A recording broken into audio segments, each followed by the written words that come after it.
કપાસના પોટ્રેશમ ભાવ ન મળતા સુરત જિલ્લાના ખેડૂતોમાં રોષ જોવા મળી રહ્યો છે। ટેકાના ભાવ કરતાં પણ નીચા ભાવે ખેડૂતો કપાસ વેચવા મજબૂર બન્યા છે।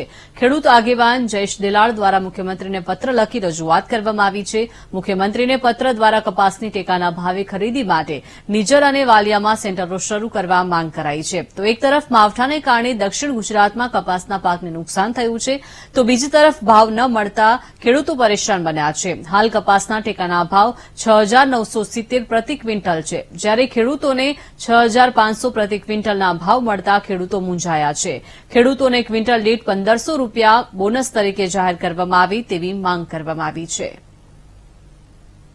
કપાસમાં સમગ્ર વિશ્વમાં ભારત દેશ પ્રથમ ક્રમે છે અને એમાં પણ ગુજરાત રાજ્ય કપાસ ઉત્પાદનમાં પ્રથમ ક્રમે છે।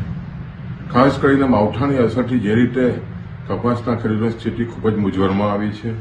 કપાસના સતત ભાવો ગગડી રહ્યા છે, ટેકા કરતાં પણ ભાવો ગગડી રહ્યા છે અને વેપારીઓ સરેઆમ ખેડૂતોનું અહિત કરી રહ્યા છે।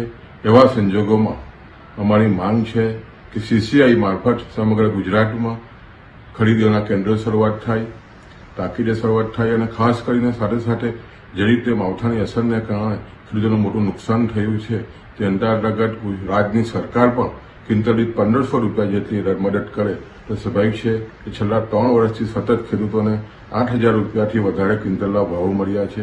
અત્યારે સતત ટેકા કરતામાં ભાવો ગગડી રહ્યા છે। એવા સંજોગોમાં રાજ્યની સરકારને ખાસ કરીને સીસીઆઈ કેન્દ્રો ખોલીને ખેડૂતોને વારે આવવું જોઈએ, એના માટે માનનીય મુખ્યમંત્રી શ્રી ભૂપેન્દ્રભાઈ પટેલને મેં પત્ર લખ્યો છે।